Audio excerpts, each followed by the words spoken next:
Hello, my name is Portia Dias, and I'm from Seekonk, Massachusetts. Imagine waking up every day knowing the air you breathe could shorten your life, that the water you drink may contain toxic chemicals, that the very ground you stand on is contaminated with pollutants. This isn't just hypothetical. This is our reality. Pollution is not just an environmental issue. It is a direct threat to human health and ecosystems. But there is hope. Through the innovation and action, we can combat this crisis with real evidence-based solutions. Today, we will explore the severity of pollution in America, highlighting real-world solutions, and discuss what you can do to be a part of this change. Now, let's talk about the three main problems. Number 1, air pollution. Over 1,000 Americans die prematurely each year due to air pollution. In India, the air quality was so bad, flights were grounded, schools were closed, and people were advised not to leave their homes. A glimpse of what many United States cities may face if we do not act now. Air pollution has been linked to lung disease, heart attacks, and neurological disorders. Not just illness causes pollution, but pollution causes illnesses, suffering, and loss. The second problem is water pollution. More than 50% of United States rivers and lakes are too polluted for safe fishing, swimming, and drinking. A case study shown that the 2014 Dan River coal ash spill contaminated drinking water for thousands of Americans, exposing them to lead. Lead exposure has been proven to cause permanent brain damage, especially in children. Lead poisoning will leave scars that do not fade. Our third problem, soil pollution. Americans generate over 292 million tons of water waste each year, with 30% ending up in landfills. A case study done in California has linked pesticide contamination to cancer and birth defects in many Americans. In a recent survey I conducted at High Point University, showed that 78% of my responders said that they were concerned or very concerned about pollution impact on their health. Now that we know the problem, let's talk about the solutions. We cannot ignore pollution until it affects us, or we can affect pollution before it ignores us no more. My first solution is highway air filters.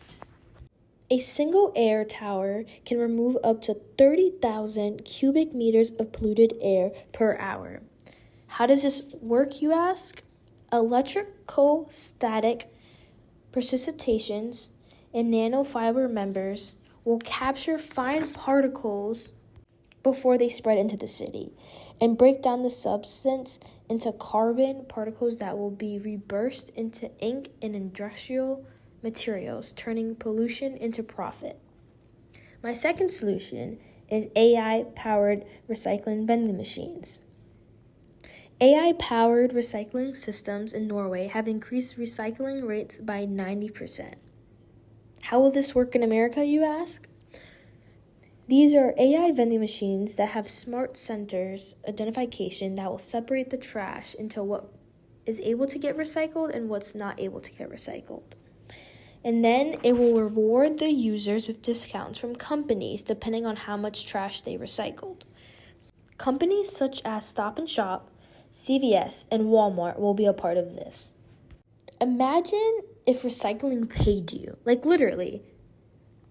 Every time you put in a recycled item such as a can or a plastic water bottle, depending on how much you put into the machine, it will give you a discount. With these machines, waste reduction becomes a win-win for people and the planet. Incentives build habits. Habits build change. Change builds a clearer tomorrow. My last solution is floating river cleaners. Floating river cleaners were developed in Indonesia, have removed over 100,000 pounds of waste in just 6 months. These AI robots in the United States will be solar powered and will clean the ocean of any waste floating in the waters along with oil spills. These robots will be able to detect the difference between trash and marine life, so there will be no harm to the marine life in the water. These river cleaners will protect the waters we rely on, keeping the pollution from reaching our ocean, our seafood, and ultimately our bodies. How are we going to be able to afford all these new solutions, you may ask? Critics may argue that these solutions are too expensive. However, pollution-related health issues cost the United States over $150 billion annually in medical expenses. Investing in clean air and water solutions will save money in the long run by reducing hospital visits and environmental damage repair costs. Green technology will create thousands of new jobs in engineering. The cost of action is high, but the cost of inaction is higher. What can you do to help us? By reducing plastic and recycling smarter, and support cleanups, and call your law markers, and vote green, and spread the word. It's not just about clean air. It's about healthy lungs. It's about clean water. It's about protecting our children. It's not just about clean soil. It's about the food we eat, the homes we build, the future we share. This isn't a fight for the earth. It's a fight for us. The question is not whether we can afford to act. It's whether we can afford to stay silent. Thank you for listening. All sources, images, and references used in this video are listed here. Thank you for watching. Let's fight for our future together.